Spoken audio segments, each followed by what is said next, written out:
Hello. Oh, we are recording. Well done. Hi, and welcome to this week's podcast. I'm getting good with that name now. I'm getting really good with it. Yeah, so it's been quite an exciting week. Loads to tell you because, as per the norm, there has been quite a bit happening. And so yes, it's been good. So as per with the podcasts, the way that this always seems to go, please keep sending any questions anytime during the week, and I will do my best to try and answer them in this video. Last week, or should I say over the last week, we haven't actually had any questions in, so I'm not able to answer any questions. Because nobody likes me, that's what it is. No cunt likes me. I'm just gonna say it. I don't care. But yeah, so like I said, there is plenty to be talking about because Ian, who some of you may well know off this channel for being in Bev and Ian, has got a new camera. He messaged me on Tuesday, I think it was. Yeah, it would have been Tuesday, to say about he was ordering this new camera. He hoped it'd be with him on Wednesday by the time that we met up, and luckily it was. Now I can't remember the exact details of it, but it is a good camera. So we were having a little play around with it, and we ended up. There was quite a few videos made, but we actually already sat down to make like one video, and that was one of like the normal ones that we make. Like we just sit down there for about half an hour and then edit it, and somehow it comes together as a video. But yeah, so this video that we recorded, obviously we've edited it and uploaded it, and it's going to be out on the what date was it now? I know it's in the first week of July.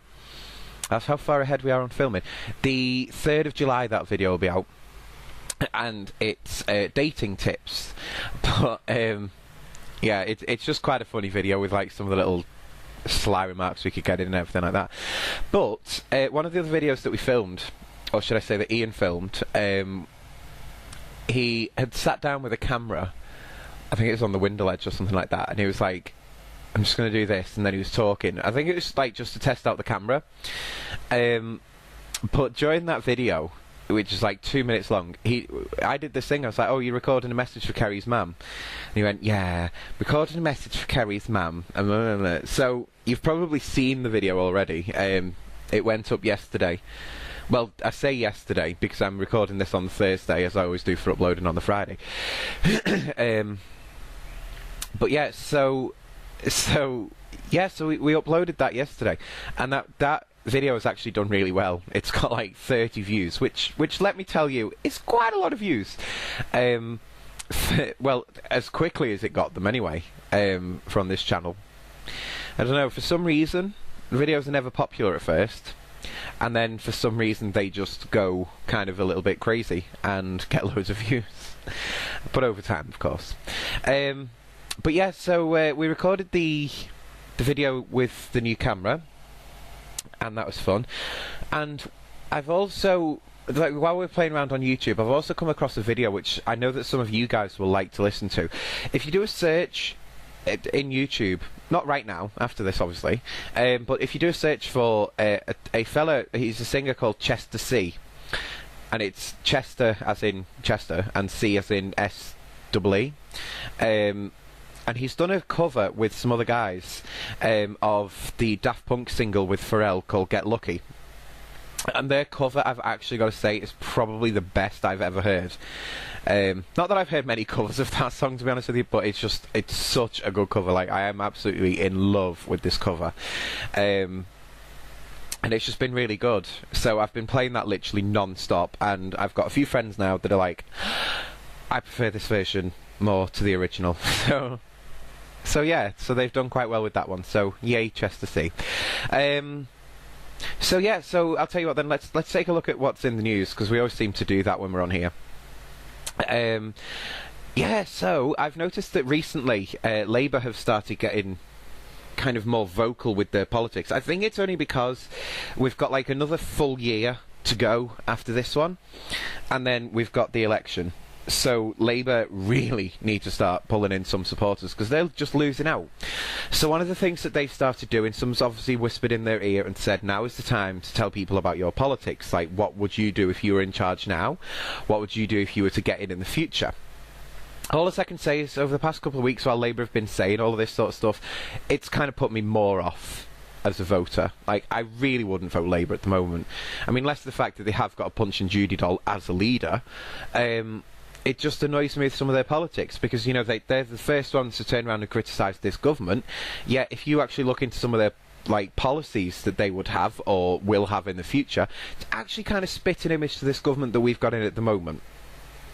So it's like, well, what face do we get, Labour? Really? What face is that? Which one? You've got two to choose from.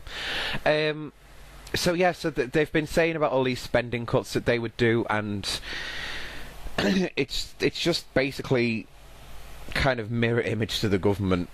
So yeah, I'm really not impressed with them.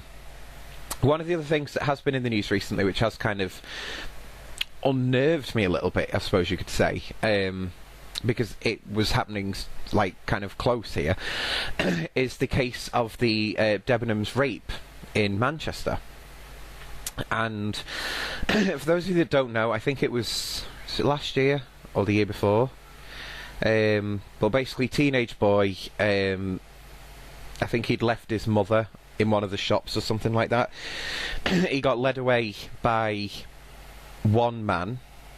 He got taken out of the Arndale shopping centre that he was apparently in, and taken over to the toilets in Debenhams, and that is where this man who led him away and this other man are, well, they've actually been found guilty today of raping him. So they've been sent to prison, which is, I mean, it's good that they found them and everything, but it's just a case of this happening, and it feels like it's near enough on your doorstep, and it just makes you feel like, well, how safe are you in a city, you know?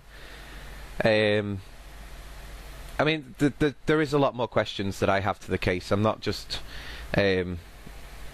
confused by like how this could happen in broad daylight, because I'm quite sure that a young boy isn't just going to walk off with a strange man and not say anything, really. You know, for me, there are certain things that don't add up, and unfortunately, there are going to be things that don't add up for a long time. So yeah, so that's it. The other thing that's been in the news recently, which has been kind of a little bit on the worrying side, is to do with the Riot payouts.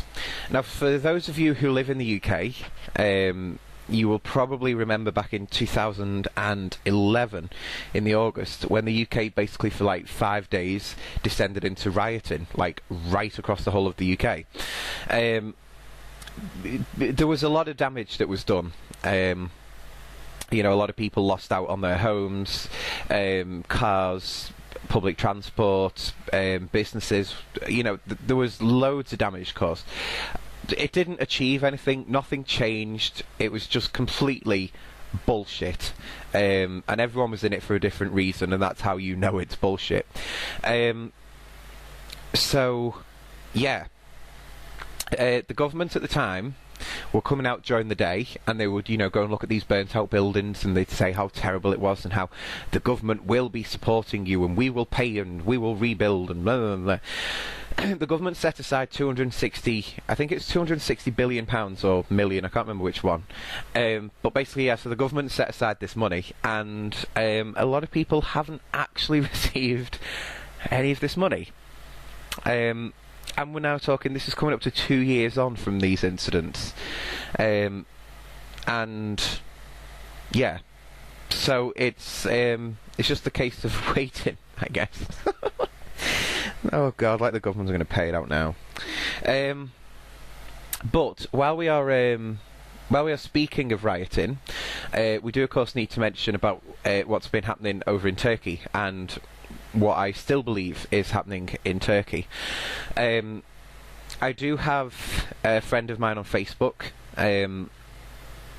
who he's over in Turkey, so he kind of knows more about it than what the press are letting on over here. Or, as he was telling me, more than they're letting on the press over there, because apparently it's, when did I last speak to him? I think I last spoke to him about 2 days ago, something like that, and he said none of it was getting mentioned on the news over there. And I was explaining what they do over here, because, you know, it sounds really strange, like, they're not mentioning it on the news, but it's actually not that rare for them to do that over here, because the police can put on what's called a media block, and when a media block goes on, that basically stops all media outlets from reporting on any trouble that's happening. Now, I think the reason that they do it is because if they allow it to be reported, they think it's going to get more people to turn up. It doesn't work like that, and hopefully someone will realise that one of these days. But yeah, so the stuff that's been happening over in Turkey, I mean, okay, yeah, there has been some quite appalling images coming out of it. You know, this is like, when it gets going, this is proper mayhem. And I don't like seeing stuff like that. But, you know, through having spoken to people, I now know the reason behind it. You know, this is like turning around to the government and saying, you can't do what you want. And I'm not too sure if the aim is to overthrow the government or if it's an uprising. I don't know exactly kind of where the aim of all this trouble is, but I think it's certainly sending a strong message to the government saying, we're not taking your crap. More on from that, there has been some confusion in quite a lot of places about how this started. I have looked into this, and the only thing that I can find out is that there was a sleeping protest going on, because this certain area, which according to some news places has already been described as a, what did they say, I think it was a politically violent area or something like that. The government wanted to build a shopping centre there, or something like that. Now, to protest against this, the people were doing it peacefully. There was a sleep-in protest overnight, and now, what time was it? Was it something like 6:30 in the morning or 5:30 in the morning, something like that? The police went and tear-gassed them. Yeah. A peaceful sleeping protest, and the police go and tear-gas them. Yeah. So, that's why, like, I mean, I have been sat there, and, you know, you see all the police, and they're saying about how the police are getting targeted and everything like that, and it's like, well, I'm not being funny. I hate to say you brought it on yourself, but you kind of did, just a little bit. So yeah, so I do support these people in Turkey, be it that I don't support kind of what they're doing, like the way they're going about it, but I do support them. You know, they have a very good reason, or should I say quite a few good reasons, to speak out now and, you know, try and make change happen within their country. But yeah, so that's kind of it. I don't know loads about this, all of the trouble that's been happening in Turkey. You know, I'm keeping in touch with my friend, and, you know, obviously making sure that he's okay, because, you know, I don't want him getting injured or anything like that. But you know, that they feel, a lot of people feel that they have a genuine cause to go and fight for. So yeah, and also don't believe the news that this is just happening in Istanbul. This is happening in quite a few places in Turkey now, and it's not just in cities either. That is another thing that I saw in the news, and like my friend said, it's in other areas. Maybe not as big as what's happening in Istanbul, that's probably like the main one, but it is in other areas, so yeah. But that's it from me for this week. So a little bit of a short one, wasn't it? You know why that is? Because you're not asking me enough questions. Send any questions in on Twitter to @BevLive, and on Facebook it's facebook.com/VivaLaBev, and I will always do my best to try and answer these questions on the videos when I get them in. Also, speaking of cameras, yes, hopefully I will be getting one in a couple of weeks. In 2 weeks I should be getting one. So, pardon me, we will see. We will just see. So apart from that, thank you very much for listening, and I will... oh, God, pardon me. I'll speak to you guys later.